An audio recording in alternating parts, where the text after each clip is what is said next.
Magandang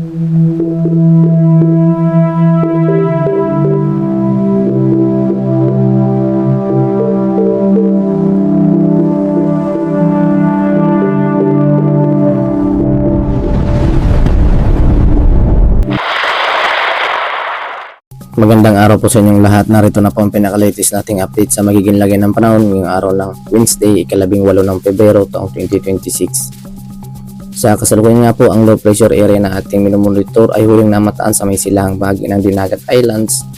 na kung saan may layong 600 km. Na kung saan nga po ay bahagyan na nga po itong lumakas or mas lumawak yung kanyang hangin na sakop. Kaya naman asahan nga po natin ngayong araw ang maulap na pagpurin at mga kalat-kalat na mga pag-ulan,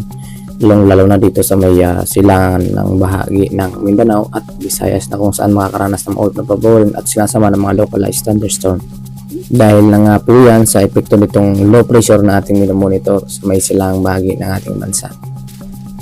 At para naman sa kaalaman ng ating mga kababayan, kung sakaling maging ganap na bagyo ito ay papangalanan po natin ito sa local name na Bagyong Kaloy, ang pangatlong bagyo na posibleng mabuo sa taong ito. Samantala, ang isa pang low pressure area sa labas ng ating Philippine Area of Responsibility ay nananatili pa rin sa kanyang lokasyon na kung saan mahina ang kanyang paggalaw. Samantala, bukod pa nga dito sa mga low pressure area nating minomonitor sa loob at labas ng ating Philippine Area of Responsibility, ay patuloy pa rin ang pag-iral ng amihan at ng shear line na kung saan ating namamataan sa may hilaga ng ating bansa, northern eastern ng Luzon, na kung saan ito ay nagdadala rin ng maulap na papurin at mga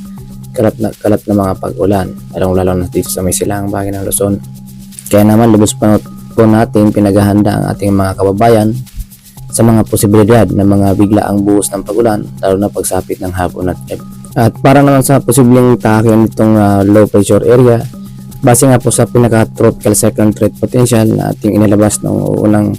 ulat natin, ay makikita po natin pagsapit ng February 20 hanggang 26. Ito po yung panahon ng pagpasok. Sa kasalukuyan nga po, maaga po siya nakapasok sa ating Philippine Area of Responsibility na kung saan na huli natin namatan ngayon nga po ay sa kasalukuyan nga po ay sa may silangang bahagi ng Mindanao or sa may area ng Dinagat Islands na kung saan ito ang siyang magdadala ng maulap na papurin na sinasamahan ng mga pagkulog at pagkidlat. Kaya naman mataas ang tsansa ng mga pag-ulan, lalo na dito sa may silangang bahagi ng Mindanao, ganoon na din dito sa may silangang bahagi ng Visayas na kung saan dito sa area ng Visayas makakaranas ng maulap na papurin na sinasamahan ng mga localized thunderstorm pagsapit ng hapon at gabi. Dahil nga po dito yan sa epekto nitong low pressure area na ating minomonitor na associated dito sa may shear line na kung saan posible nga itong mas lumapit pa sa ating bansa o kaya naman bagya itong hihilaga ang pagkilos at lilihis na nga lamang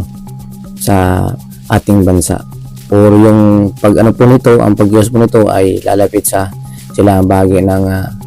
Visayas at dito sa may area ng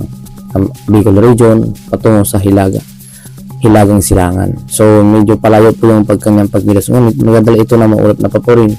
at mga kalat-kalat na mga pag-ulan, lalo na dito sa may silangan portion ng ating bansa. Para naman sa may lagay ng panahon dito sa Luzon, ay asahan pa rin natin ang maulap na papurin at mga kalat-kalat na mga pag-ulan dito sa may area ng Cagayan Valley region, Kalinga, Isabela, Mountain Province, Ifugao, Quirino, Aurora, Quezon, na kung saan dahil sa paglakas ng hangin amihan, siyang nakaka-apekto dito sa may silangang bahagi ng Luzon. Samantalang sa malabing bahagi ng Luzon, inaasahan pa rin po natin ang fair weather na kung saan makakaranas din ng maliwalas na panahon na sinasamahan ng mga kalat-kalat na mga pag-ulan dito sa may area ng Ilocos region, Ilocos Norte, Abra, Ilocos Sur, La Union, Pangasinan, kabilang ang Apayao, Benguet, Pangasinan, Zambales, Tarlac, Nueva Cavite, Batangas, Laguna,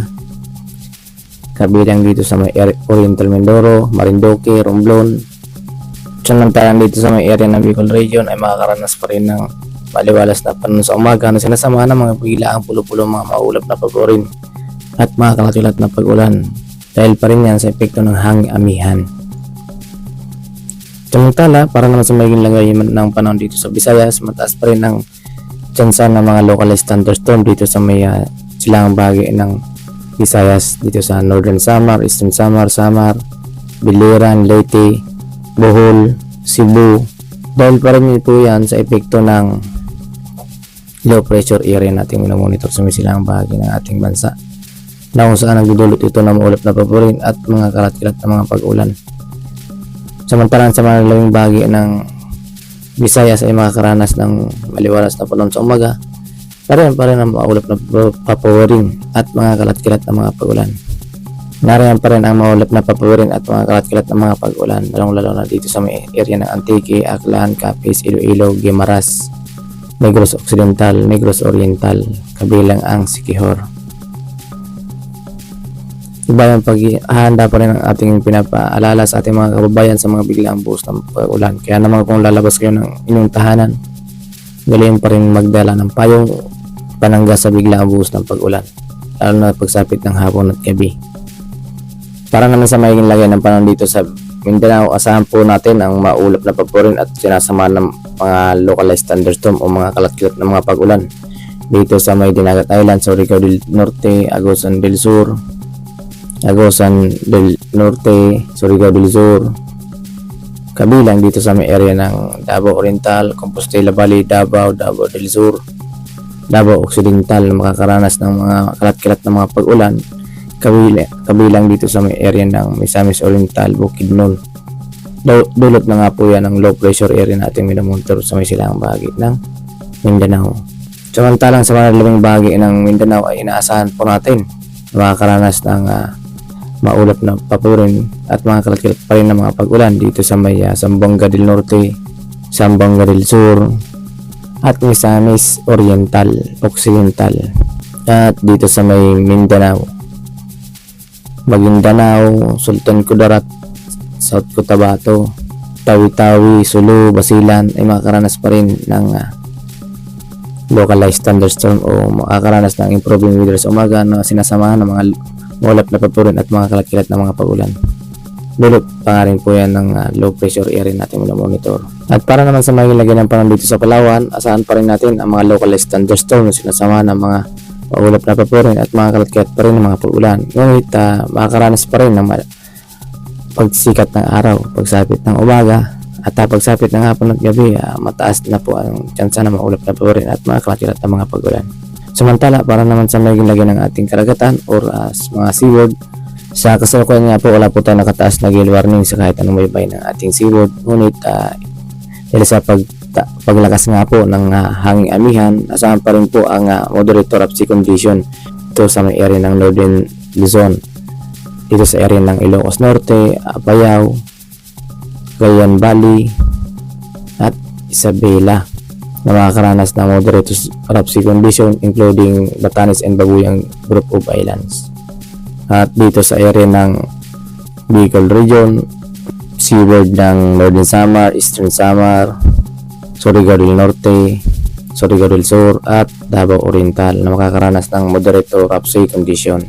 Samantalang sa malalabing bahagi ng Luzon ng seaboard ay inaasahan din natin ng slight to moderate na magiging lagay ng ating seaboard o karagatan